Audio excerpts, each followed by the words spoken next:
ہم سے غلطی ہوئی کہ ہم ٹکڑوں میں بٹ گئے، ہم گروہوں میں بٹ گئے، اور اس کا نتیجہ کیا ہے؟ آج پوری امت زخم زخم ہے، پوری امت لہو لہو ہے۔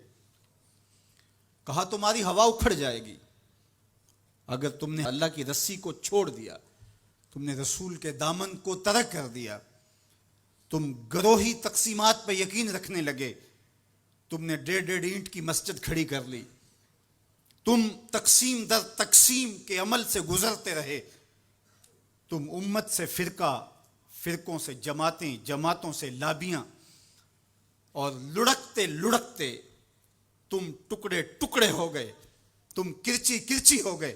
وَكَذَلِكَ جَعَلْنَاكُمْ أُمَّةً، ہم نے تو امت بنایا تھا تمہیں، تم نے اپنے آپ کو بانٹ لیا، تم ایک دوسرے کا گریبان نوچنے لگے، تم ایک دوسرے کے جبے پھاڑنے لگے، تم ایک دوسرے کے لیے نفرتوں کے بیج بونے لگے، تمہاری زبانیں انگارے اگلنے لگیں، تم ممبر و محراب کے تقدس کو پامال کرنے لگے، تم خواہشات کے غلام بن گئے، تم آرزوؤں کے نوکر بن گئے، تم اپنے نفس کی غلامی میں آ گئے۔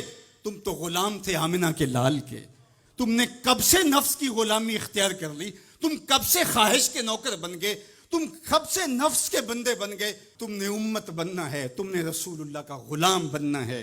تمہارا لب و لہجہ بتائے ہم حضور کی امتی ہیں، تمہارا طرز زندگی بتائے تم حضور کی امتی ہو۔ تم ترازو پہ کچھ تول رہے ہو تو لوگ دوسری طرف بھی منہ کر کے کھڑے ہو جائیں، یہ غلط نہیں تول سکتا، یہ امت رسول ہے۔ تم بول رہے ہو، لوگوں کو یقین ہو کہ یہ جھوٹ نہیں بول سکتا، یہ رسول اللہ کا امتی ہے۔ تمہاری وحدت، تمہارا زور ہے، تمہاری طاقت ہے، تمہاری توانائی ہے۔ تو فرمایا وَكَذَلِكَ جَعَلْنَاكُمْ أُمَّةً، ہم نے تو امت بنایا تھا تمہیں۔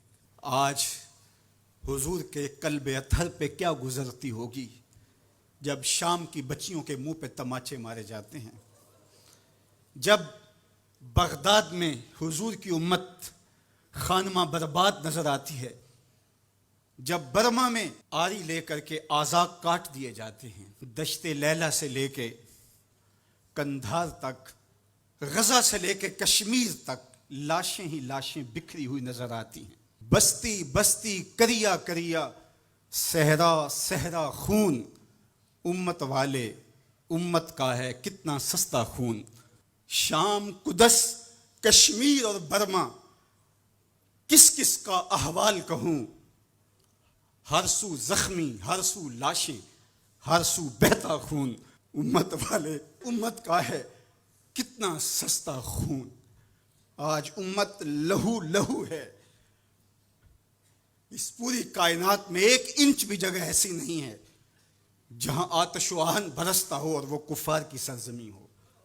جہاں بھی خون بہتا ہے وہ بستی مسلمانوں کی ہے، جہاں لاشیں گرتے ہیں وہ گھر مسلمانوں کا ہے، جہاں عصمتیں لٹتی ہیں وہ خطہ مسلمانوں کا ہے۔ یہ ہمارے گناہوں کی سزا ہے جو ہم کاٹنے پہ مجبور ہیں، اور جب تک ہم امت نہیں بنتے تب تک رسوائیاں ہمارا مقدر ہوں گی۔ قوت عشق سے جب دہر میں اجالا نہیں ہوتا تو پستیوں کو بلندیوں سے بدلنے کا کرینہ آپ نہیں سیکھ سکتے۔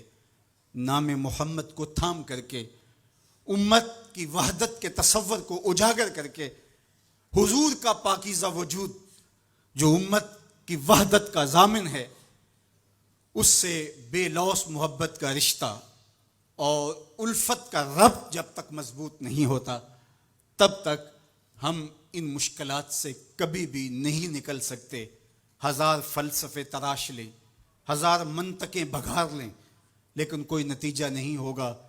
تمہیں نتیجہ تب ہی ملے گا جب حضور کے قلب اطہر کو آرام پہنچاؤ گے، جب امت بن جاؤ گے، جب حضور علیہ السلام سے وابستگی اپنا شعار زندگی بنا لو گے، تو پھر دہر میں اجالا اور روشنی حضور علیہ السلام کے نام کے صدقے سے نصیب ہوگی، اور تقدیر کا قاضی تمہاری سزائیں معاف کر دے گا، اور پھر نتیجہ تمہارے سامنے اس صورت میں نمودار ہوگا کہ تم بحر و بر کے مالک ٹھہرو گے، اور کائنات کے اندر حضور کے ساتھ وفا کے رشتے کے نتیجے کے اندر لوح بھی تمہارے ہاتھ میں ہوگا، قلم بھی تمہارا ہی مقدر ہوگا۔